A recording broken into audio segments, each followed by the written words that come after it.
all the even called Orbit ID. Here, 15.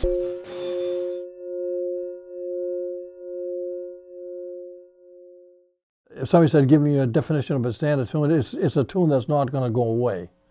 And it doesn't have to be an old Rodgers and Hart tune. It could be a Billy Joel tune, or it could be a Beatles tune. It could be any tune that's not going to go away, you know. And that's a standard tune. And I think that's what they should listen to and know all the tunes, you know. And that's hard to do. See, it's very hard to do because the only way you can know the tune now is to buy the CD, yeah, and learn the tunes. But you can't perform them because there's no place to perform them. See, that's the, yeah.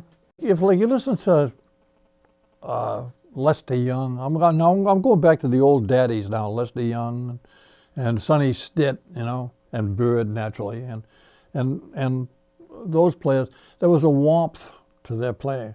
I know Bird and Sonny Stitt, they all knew the changes, and they were all very well versed in harmony and stuff like that. But there were a lot of old players that didn't. They couldn't tell you what a B minor 7 flat 5 chord was, you know, but they heard that, and like they played it, and there was a warmth involved, right? And you don't get that listening to records. See, the only way you're going to get that is to play with somebody else and interchange ideas with somebody else. And plenty of players, like horn players, they have chops. They can fly through all the chord changes. They know all the modes, and they play on the upper structure triads of all these tunes and everything like that. And it's all wonderful and amazing and blah, blah, blah. But there's no warmth to it. There's no, dare I say, soul to it, you know? You know, it's not there. Yeah. And you don't get that by just practicing scales and, you know, chords and upper structure triads or, you know, whatever. You don't get that. So you get it from playing with people. Yeah, and like kids have to get together and, you know, like they do, and like they do with rock and roll. Like they got together and like they had little garage bands and everything like that. So they learned that genre playing, right? Well, Jake Hanna, a drummer who passed on 1 year or two. Jake is gone anyway.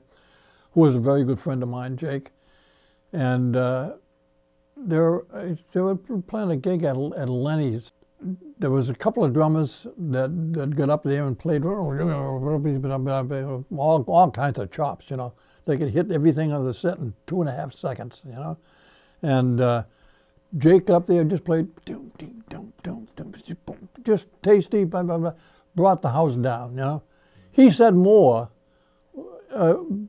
than all these people who were playing all of this cross-sticking.